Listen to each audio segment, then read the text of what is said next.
जड़पन चौड़ चपन जड़पन तुम तड़ाक छुछड़ा का दागड़ दागड़ दागड़ दागड़ दिन ता अस्सलाम वालेकुम, दिस इज मी चांद बराल जोगी बाबा और आप देख रहे हैं जोगी बाबा ऑफिशियल यूट्यूब चैनल। सो अगर अभी तक आपने जोगी बाबा ऑफिशियल यूट्यूब चैनल को सब्सक्राइब नहीं किया तो कर लीजिए, क्योंकि बहुत मज़ेदार कंटेंट जो है वो आगे जाके भी मैं आपके साथ शेयर करने वाला हूँ इंशाल्लाह। नाज़रीन मोहतरम, थोड़ा सा हम हिस्ट्री में जाएं तो हमें पता चलता है कि जब ये सोशल मीडिया, टेलीविज़न मीडिया और रेडियो मीडिया नहीं था, तो तब कैसे लोग सोशलाइज़ हुआ करते थे और कैसे एक-दूसरे के साथ जो है वो आपका कॉन्टैक्ट रहता था। तो हम देखते हैं कि जो सोशल महफ़िल हैं, उनका एहतमाम किया जाता था और लोग किस्से, कहानियाँ और दास्तानें सुनाया करते थे। उसी फ़न को आज भी दास्तान गोई को ज़िंदा रखे हुए हैं जनाब मेरे दोस्त बदर ख़ान साहब। बदर ख़ान साहब ऐसा फ़न लेके आगे बढ़ रहे हैं जो कहीं न कहीं जिसको हम मिस कर गए हैं अपने मुआशरे में और अपनी चीज़ों में। जब से ये मोबाइल, टेलीविज़न, रेडियो आया है, तो लोग जो हैं वो अब मुख्तलिफ़ तरीकों से अपने एंटरटेनमेंट का एहतमाम करते हैं। लेकिन जब हम हिस्ट्री में देखते हैं, तो जो एंटरटेनमेंट होती थी, उनमें मिज़ाह, उनमें दास्तानें, उनमें किस्से, कहानियाँ, लतीफ़े, ये चीज़ें सुनाई जाती थी और दोस्तों की महफ़िल का एहतमाम किया जाता था। तो उन्हीं महाफ़िल को ज़िंदा रखे हुए हैं जनाब बदर ख़ान साहब, मेरे दोस्त भी हैं और आजकल दास्तान गोई के इस फ़न को आगे लेके बढ़ रहे हैं। जनाब बदर ख़ान साहब। जी, अस्सलाम वालेकुम। अस्सलाम वालेकुम सर। और सर जोगी बाबा ऑफ़िशियल देखने वालों को भी मेरी तरफ से अस्सलाम वालेकुम जी। वालेकुम अस्सलाम। सर बहुत खुशी होती है बदर ख़ान साहब, जब आपको देखते हैं इस दास्तान गोई के फ़न को आगे लेके जाते हुए, तो दिल खुश होता है बिकॉज़ हमने कभी सुना था कि ऐसा होता है। तो सबसे पहले तो मुझे ये बताइए कि एक्चुअली बदर ख़ान है कौन? देखिए, आपसे बेहतर मुझे कौन जान सकता है। लेकिन बिल्कुल। अपने नाज़रीन के लिए, देखने वालों को मैं बता सकता हूँ कि एक फ़नकार हूँ। 15-16 साल थिएटर में काम किया, थिएटर के लिए लिखा भी, टेलीविज़न पे भी काम किया, पड़ोसी मुल्क में भी गए, बैरून मुल्क में भी गए। तो 2016 में थोड़ा थिएटर में मैं मिसफ़िट हो रहा था। हुँ, मतलब मुझे एडजस्ट नहीं हो पा रहा था सही करके। अच्छा, तो मैं किसी और काम की तलाश में था अच्छा। कि काम भी यही हो, प्लेटफ़ॉर्म भी यही हो, इसी के अंदर ही रहें, लेकिन काम थोड़ा चेंज हो जाए। तो ये वाह! मेरा दास्तान गोई की तरफ ध्यान गया। देखिए जी चाँद साहब, ये हमारा एक विरसा है, हमारी तहज़ीब है। जब इंसान ने बोलना सीखा ही था, तभी से ही किस्से, कहानियाँ और दास्तानें शुरू हो क्या गई थी। बात है! क्या बात है! ठीक है ना बहुत ही जी? खूबसूरत पहला बात। शिकार करके लाया वो, पहली मोहब्बत की, पहली जंग करके आया, पहला रिश्ता टूटा, पहला रिश्ता बनाया, भूख लगी, किसी भी ज़रूरत हुई, तो किस्से और दास्तान ने ही जन्म लिया जी। वाह! तो किस्सा ही सुनाया उसने। तो ये तब से चलती आ रही हैं। और देखिए, इनका को राइटर बहुत कम है। इनका ऐसा क्यों? राइटर नहीं है, ये सीना-ब-सीना। देखिए, हमारी वालिदा ने, आपकी अम्मी ने वो जो कहानी सुनी थी कि एक बादशाह था और एक जादूगर था, जो एक तोते में उस जादूगर की जान थी। अब हमारी माँओं ने ना वो बादशाह देखा है, ना वो जादूगर देखा है, ना वो तोता देखा है, लेकिन कहानी उनको याद है। वाह! बड़ी बात है। हाँ साहब, मैंने आपको देखा जब आप ये कर रहे थे, दास्तान गोई के फ़न को याद कर रहे थे, बाकायदा इसकी तैयारी कर रहे थे। जी। तो मैंने आपको देखा, मुझे इत्तेफ़ाक हुआ आपको देखने का। मैंने देखा कि बहुत मोटी-मोटी किताबें थीं, जो आप याद कर रहे थे। हाँ जी। तो इतनी मोटी-मोटी किताबें आपने याद की, कितना टाइम लगा इसमें अब आपको? देखिए, जैसे कि मैं बयान कर चुका हूँ कि इसका राइटर तो है कोई नहीं। अच्छा। अब आपने जिस मौज़ू पर दास्तान सुनानी है, ज़ाहिर है आप उसको उस मौज़ू पर आपको किताबें पढ़ना पड़ेंगी। हुँ, फिर उसमें से आपने जो मटेरियल लिया है, अब वो सबसे पहले इसके 3-4 मरहले हैं। सबसे पहले तो आपने किताबों से मटेरियल लिया, मतलब आप शहर लाहौर की दास्तान सुना रहे हैं। तो आपको सबसे पहले लाहौर के मुताल्लिक जितनी किताबें लिखी गई हैं, आपको पूरी पढ़नी होगी। हुँ, अब उसमें से आपने उसमें मटेरियल लिया, ये पहला मरहला हो गया। अब मटेरियल आपके पास आ गया। सेकंड मरहला हुआ कि आपने उस मटेरियल को एडिट किया, कि वाह! वो आपको जुग्राफिए का पर्चा ना लगे, या कोई तकरीर ना लगे, कोई वो ये ना लगे कि यार ये बंदा लेक्चर देना शुरू हो गया है। हुँ। उसमें से किस्से कहानियों का वो जो मगज़ है वो निकालना है हाँ आपने। साहब, ये एक तो ये चीज़ है कि किस्से कहानी आपने याद की। जी, अच्छा, दूसरी चीज़ ये है कि जो मैंने इसमें बेहतरीन चीज़ देखी कि जी, आप जो चीज़, जो डायलॉग सुना रहे होते हैं, जी। आप उसको साथ परफ़ॉर्म भी कर रहे होते हैं। जी, जी। ये दास्तान गो जो होता है, जो परफ़ॉर्म कर रहा होता है जी, उसका जो मेन इंस्ट्रूमेंट है वो उसकी आवाज़ है। हुँ, उसने अपनी आवाज़ से बताना है कि ये बादशाह बात कर रहा है हुँ। या फ़कीर बात कर रहा है, ये मलका बोल रही हैं, ये कोई शायर आया है या कोई बूढ़ी अम्मा है या कोई डाकू है, कोई जल्लाद है, ये सब कुछ आपने अपनी आवाज़ से परफ़ॉर्म करके बताना है कि अब ये वो किरदार बात कर रहा वाह, है। वाह, वाह, वाह, वाह! ये कभी हम अगर थोड़ा-सा रेडियो को देखें ना, जी, चूँकि अभी इत्तेफ़ाक होता है रेडियो सुनने का बाज़-औक़ात गाड़ी में, कहीं आते-जाते, तो जो रेडियो पे लोग काम करते हैं, जी। वो उनकी आवाज़ से, उनके एक्सेंट से ऐसी फ़ीलिंग्स आती हैं कि जैसे हम उसी वो जो बात कर रहे हैं, उसी बात को देख भी रहे हैं हम लोग। बिल्कुल यही बात है। बिल्कुल देखिए हमारे यहाँ जब कहा जाता है कि रेडियो सबसे मुश्किल मरहला है, हुँ, मुश्किल मीडिया है, उसमें आवाज़ का उतार-चढ़ाव का बड़ा ध्यान रखना पड़ता हुँ, है। तो समझें रेडियो में हमें शक्ल नज़र नहीं आ रही, लेकिन ये सामने बैठा है दास्तान गो, अच्छा। आपके सामने और इसमें जो ऑडियंस होती है वो भी दास्तान गो के साथ परफ़ॉर्म कर रही हाँ, होती है। साहब अवाम की पसंदीदगी का क्या मयार है इसमें? अच्छा जी, अवाम की पसंदीदगी का स्टोरी टेलर पर मुनहसर है कि वो अवाम को क्या सुनाना चाहता है। हुँ, स्टोरी टेलर में इतनी पावर होती है उसके काम में कि वो अवाम को जिस तरफ चाहे वो सुना सकता है, उस तरफ मोड़ सकता है। अब देखिए मेरा फेस्टिवल चल रहा है हुँ, अलहमरा स्टोरी टेलिंग फेस्टिवल, हुँ। तो इसमें मैं 3 मुख्तलिफ दास्तानें सुना रहा हूँ। अच्छा, यानी दास्तान खुसरो सुनाई है, वो हज़रत अमीर खुसरो और हज़रत निज़ामुद्दीन औलिया, पीर और मुरीद की दास्तान है, प्लस खुसरो के ने जो ये चीज़ें इजाद की हैं, जो हुँ। काम किया उस पर है। अब सेकंड डे आ गया दास्तान मंटो, अब वो मंटो साहब के अफ़साने, मंटो साहब की ज़िंदगी, उनका काम और ये थर्ड आ गई दास्तान शहर लाहौर की, ये बिल्कुल एक शहर की कहानी है। तो तो अब ख़ास साहब आपने तय करना है कि आप ऑडियंस को क्या सुनाना चाहते हैं, वो तो सुनने के लिए आ गए हैं। वाह! वाह!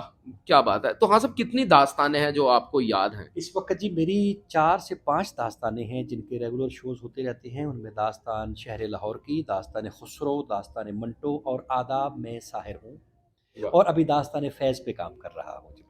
सबसे ज़्यादा मज़ा आपको कौन-सी दास्तान सुना के आता है? दास्तान शहर लाहौर की मुझे ज़्यादा सुना के मज़ा आता है क्योंकि वो लाहौर के किस्से हैं, पर लाहौर आपको पता है ये इस शहर की गलियों में हम घूमे हैं। हाँ, भूखे भी, हम स्ट्रगल भी की है बिल्कुल, इस तो इस शहर का हम पर कर्ज़ था, तो मैंने कर्ज़ उतारने की कोशिश की है। बड़ी बात, लाहौर की दास्तान सुनाते हुए मुझे ज़्यादा मज़ा आता है। बड़ी बात। माशाल्लाह, वेरी नाइस। हाँ साहब मुझे ये बताइए कि आप माशाल्लाह से मल्टी टैलेंटेड आदमी हैं। मैंने चूँकि मैं आपको ज़ाती तौर पे भी जानता हूँ और जी। मुझे पता है कि आप फ़िल्में भी लिख रहे हैं जो कि इंडियन पंजाबी फ़िल्में हैं, जी, जी, जी। जो हमारे सिख भाई बना रहे हैं। जी। तो कितनी फ़िल्में आपने अभी तक लिखी हैं? मेरी जी 2 फ़िल्में मैंने लिखी हैं, दोनों रिलीज़ के लिए तैयार हैं, एक बारात बंदी और एक वलैत। अच्छा, बारात बंदी में मैंने परफ़ॉर्म नहीं किया, वलैत में मैंने परफ़ॉर्म भी किया है, फिर 2 फ़िल्में और हैं जिनमें मैंने परफ़ॉर्म किया है, एक परौना 2 और एक पीएचडी। ये जल्दी शायद अगले 2 महीने में रिलीज़ हो जाएगी। माशाल्लाह। तो हाँ साहब आप गाते भी हैं? अच्छा वो आपको पता ही है, वो ਅਸੀਂ ਜਦੋਂ ਸਟੇਜ ਡਰਾਮਾ ਕਰਦੇ ਹੁੰਦੇ ਸੀ ਨਾ ਜੀ, ਤੇ ਅੱਲਾ ਗਰੀਕ ਰਹਿਮਤ ਕਰੇ ਬੱਬੂ ਬਰਾੜ ਸਾਹਿਬ ਨੂੰ, ਕਰਵਟ ਕਰਵਟ ਜੰਨਤ ਨਸੀਬ ਕਰੇ। हुँ, ਅਗਰ ਇਹ ਉਹ ਬੱਬੂ ਸਾਹਿਬ ਦੇ ਨਾਲ ਸਾਡੀ ਉਹ ਸੋਹਬਤ ਔਰ ਸੇਰੀ ਮੁਲਾਕਾਤ ਨਾ ਹੋਈ ਹੁੰਦੀ, जी। ਤੇ ਹੋ ਸਕਦਾ ਹੈ ਸਾਡਾ ਗਾਉਣ ਵਾਲਾ ਫਨ ਨਾ ਜੀ, ਉਹ ਐਡਾ ਅਸਰਦਾਰ ਨਾ ਹੁੰਦਾ।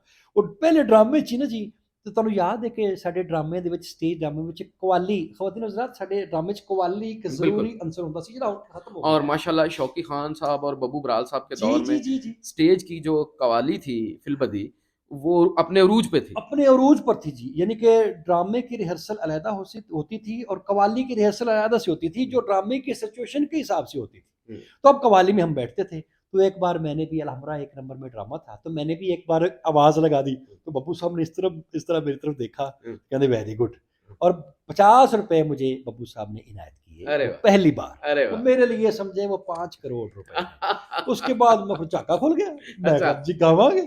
ग्रेट। तो बड़ा मोहब्बत रही बब्बू साहब की वजह से जी। सर इतना मल्टी टैलेंटेड आदमी और मैं चूँकि नाज़िर नहीं मोहतरम आपसे बस वो बदर खान साहब को कह लें कि बड़ा मेरे तो स्ट्रगल पीरियड के दोस्त भी हाँ हैं, जी, ये हाँ मेरे जी। से सीनियर भी थे उस टाइम पे जब मैं आया, जी, बिल्कुल। तो ये परफ़ॉर्म कर रहे थे थिएटर में।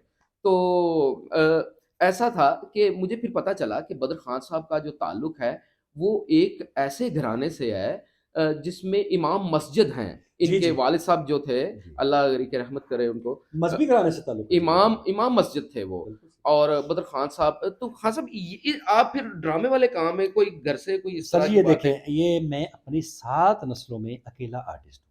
अच्छा। पीछे मेरे सारे जितने भी लोग हैं, आलिम हैं, मौलवी हज़रात हैं, यानी कि इल्मी घराना है हुँ, और लेकिन आपको पता है कि बब्बू साहब भी कहा करते थे कि पुत्र फनकार दा कोई खानदान नहीं होता, फनकार किते भी पैदा हो सकता वाह है। वाह वाह तो वाह। बस फिर वो फनकार पैदा हो गया, अब ज़ाहिर है फनकार पैदा होकर कहाँ जाता, भाग गए लाहौर आ गए, हम्म। तो यहाँ पर फिर ये काम शुरू कर दिया। कितना अर्सा लाहौर में आपको स्ट्रगल पीरियड गुजारना स्ट्रगल पड़ा मुझे और कैसे स्ट्रगल की फिर अच्छा आपने? जी, स्ट्रगल मुझे बहुत कम करना पड़ी, ऐसे मैं कहूँ कि जी मैं बहुत, लेकिन जो की वो बड़ी सख्त थी, हाँ, वो थी थोड़ी जल्दी, यानी बात बन गई। बन गई। अच्छा, उस ज़माने में जो हमारे बड़े थे, वो थे अमानुल्लाह खान, बब्बू बराल साहब, मस्ताना साहब, ठीक है जी। उन्होंने हमें सँभाल लिया, वाह वाह उन्होंने हमें वाह सँभाल वाह। लिया, हमें वो भूखा भी नहीं मरने दिया। अच्छा, काम भी जवेद कौडू साहब, हम्म, ठीक है ना जी, तो काम भी साथ दिलवा देना, हम्म, अपने उनकी हम खिदमतगुज़ार थे। हम्म, तो वो हमसे सिर्फ़ पाँव नहीं दबवाते थे हम्म, ख़वातीन हज़रात, ना हमसे पानी मँगवाते थे या सामान नहीं ढुवाते थे, हम उन्होंने हमें ड्रामे में काम भी दिलवाया। वाह वाह। तो बाकी अब हमारा टैलेंट था आगे। हाँ, सब लिखने लिखाने का जो अमल है, जी। ये आप में किस तरह से? हाँ जी, मैंने पहला ड्रामा लिखा जी, सुहेल अहमद साहब का बड़ा मशहूर ड्रामा था, बड़ा मज़ा आएगा, अच्छा। जिसमें अमानुल्लाह साहब ने भट्टी का रोल किया था। हम्म, उसका पार्ट 2 मैंने लिखा जी, अच्छा। बड़ा मज़ा आएगा पार्ट 2। हम्म, फिर शबाब चौक लिखा, फिर हार्ड टारगेट लिखा, हम्म, तो ये थिएटर के लिए मैंने लिखे। फिर जो मैंने इस्लाही खेल थे, वो उन दिनों ये अवेयरनेस के बड़े शोज़ हो रहे थे, तो बीमारियों पर, एचआईवी एड्स पर, टीबी पर, मलेरिया पर, ये डेंगू पर, तो ये हिफाज़ती ग्रेट तदाबीर पर, इस पर भी मैंने बहुत काम ग्रेट किया जी, ग्रेट बड़ा काम ग्रेट। किया। हाँ, सब क्या समझते हैं कि दास्तान गोई जो अभी आप कर रहे हैं, जिस फन को लेके आगे बढ़ रहे हैं, इसका फ्यूचर कहाँ देखते हैं और क्या गवर्नमेंट ऑफ पाकिस्तान को इस जो ये जो फन है, इसमें कोई किरदार अदा करना चाहिए? जी, क्यों नहीं करना चाहिए? देखिए जी, पूरी दुनिया में, पड़ोसी मुल्क में आप देख लें, बड़ा-बड़ा जो कॉर्पोरेट सेक्टर है, वो फ़न को बड़ा यानी कि सपोर्ट करता है। हमारे यहाँ बड़ी ये बड़ी अलमिया की बात है कि हम लोग ओन नहीं करते चीज़ों को, ठीक है ना जी?